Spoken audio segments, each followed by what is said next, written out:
சென்னை பாதுகாப்பான நகரங்களின் பட்டியலில் முதல் இடத்தில் இருந்து வெளியேறிய வேகத்தில் அடுத்தடுத்த பாலியல் வன்கொடுமை சம்பவங்களின் தொடர்ச்சியால் பாதுகாப்பா அப்படியென்றால் என்ன என்று கேட்கும் நிலையை நோக்கி நகர்ந்து கொண்டிருக்கிறதா என்று கேட்க தோன்றுகிறது. இது ஒன்றும் மிகைப்படுத்தப்பட்ட வார்த்தை அல்ல. நகரில் பெண்கள் மற்றும் சிறுமிகளுக்கு எதிராக நடக்கின்ற சம்பவங்கள் ஒவ்வொன்றும் திகிலூட்டும் வகையிலும் குலை நடுங்கச் செய்யும் நிகழ்வுகளாகவே இருப்பதுதான் காரணம்.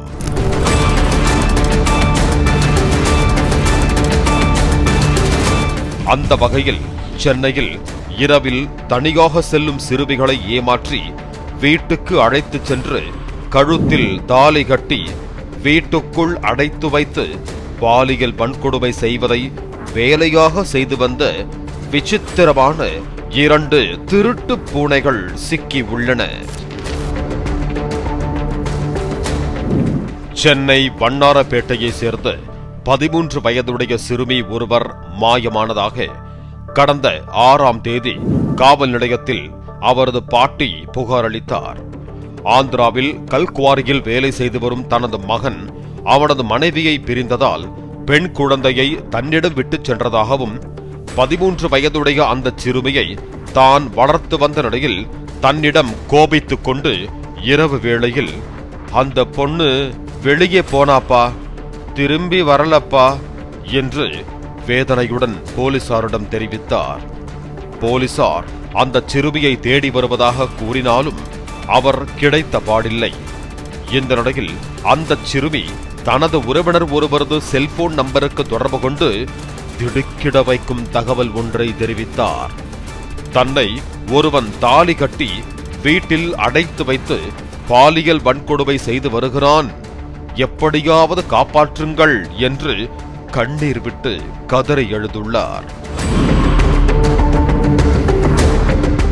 இந்த தகவலை போலீசாரிடம் தெரிவித்ததும் அந்த பெண் தொடர்பு கொண்ட செல்போன் நம்பரை வைத்து போலீசார் சிறுமி சோழிங்கநல்லூர் அடுத்த பெரும்பாக்கத்தில் இருப்பதை கண்டுபிடித்தனர். அங்குள்ள சிறிய வீடு ஒன்றில் அடைத்து வைக்கப்பட்டிருந்த சிறுமியை மீட்ட போலீசார் அந்த சிறுமிக்கு தாலி கட்டிய 32 வயதுள்ள பிரவீன் என்பவனையும் சிறுமியை கடத்தியதற்கு உடந்தையாக இருந்த கொடுங்கையூர் எழில் நகரைச் சேர்ந்த விஜயகுமார் என்ற 52 வயது ஆசாமியையும் பிடித்து விசாரித்தனர். இதில் மது போதைக்கு அடிமையான பிரவீன் காமுக திருட்டு பூனையாக வலம் வந்தது தெரிய வந்தது. பாட்டியிடம் கோபித்துக் கொண்டு தோழியின் வீட்டுக்கு சென்ற சிறுமி அங்கு 2 தினங்கள் தங்கியிருந்துள்ளார். அதன் பிறகு அங்கிருந்து வெளியேறி உள்ளார். சம்பவத்தன்று நள்ளிரவு பாரத் திரையரங்கம் அருகே உள்ள பேருந்து நிறுத்தம் ஒன்றில் சிறுமி தனியாக அமர்ந்திருந்ததாக கூறப்படுகிறது. அப்போது மது போதையில் படம் பார்க்க சென்றதால் பாரத் திரையரங்கில் இருந்து வெளியேற்றப்பட்ட பிரவீனும் விஜயகுமாரும் பேருந்து நிறுத்தத்தில் தனியாக அமர்ந்திருந்த சிறுமியை பார்த்துள்ளனர். அந்த சிறுமியிடம் தந்தை போல என்று பேச்சு கொடுத்த விஜயகுமார், தனியாக இருந்தால் யாராவது கடத்தி சென்று விடுவார்கள், என்னுடைய வீட்டில் தங்கிவிட்டு காலையில் பாட்டியிடம் செல்லலாம் என்று பவ்யமாக பேசி அழைத்துள்ளார். அந்த சிறுமியும் இவர்களை நம்பி சென்றுள்ளார். பிரவீனை வீட்டுக்கு வெளியே நிறுத்திவிட்டு சிறுமியை மட்டும் தனது வீட்டுக்குள் அழைத்து சென்ற 52 வயதான விஜயகுமார் தனது சுயரூபத்தை வெளிப்படுத்தியுள்ளார். தனது மனைவி பிரிந்து சென்று விட்டதாகவும் இனி நீ எனக்கு மனைவியாயிரு என்றும் கூறி கட்டாயப்படுத்தியுள்ளார்.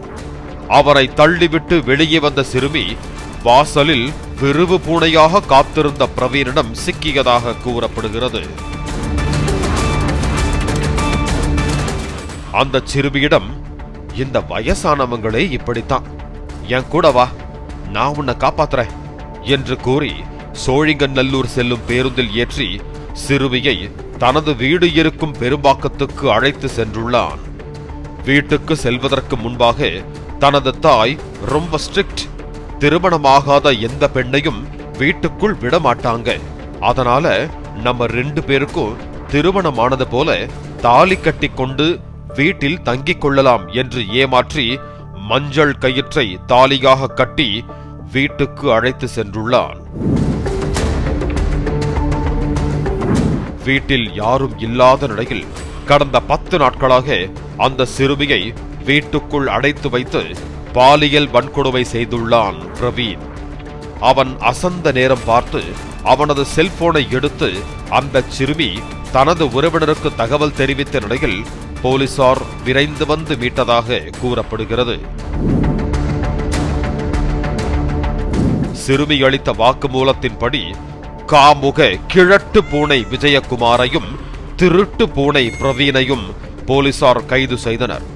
பிரவீன் இதேபோல ராயபுரத்தில் ஒரு சிறுமியை தாலி கட்டி அழைத்துச் சென்று வீட்டில் அடைத்து வைத்து பாலியல் வன்கொடுமை செய்ததாக ஏற்கனவே போக்சோ வழக்கில் சிறை சென்றவன் என்பதும், சிறையில் இருந்து வெளியே வந்த சில தினங்களில் இந்த சம்பவத்தில் ஈடுபட்டதும் தெரிய வந்துள்ளதாக போலீசார் தெரிவித்தனர். டாஸ்மாக் உபயத்தால் போதைக்கு அடிமையாகி சமூகத்தில் ஊடுருவியுள்ள இதுபோன்ற பாலியல் அரக்கர்களை போலீசார் முறையாக கவனிக்காமல் விட்டால் சமூகத்தில் உள்ள சிறுமிகள் மற்றும் பெண்களின் பாதுகாப்பு என்பது கேள்விக்குறியாகிவிடும் என்கிறார்கள் சமூக ஆர்வலர்கள். இதனை மனதில் வைத்தாவது இவர்களுக்கு கடுமையான தண்டனைகளை பெற்றுத்தர வேண்டியது காவல்துறையினரின் கடமை. அதே நேரத்தில் சிறுமிகள் வீட்டில் பிரச்சனை என்றால் கோபித்துக் கொண்டு இரவில் வீட்டை விட்டு வெளியேறுவதை தவிர்க்க வேண்டும்.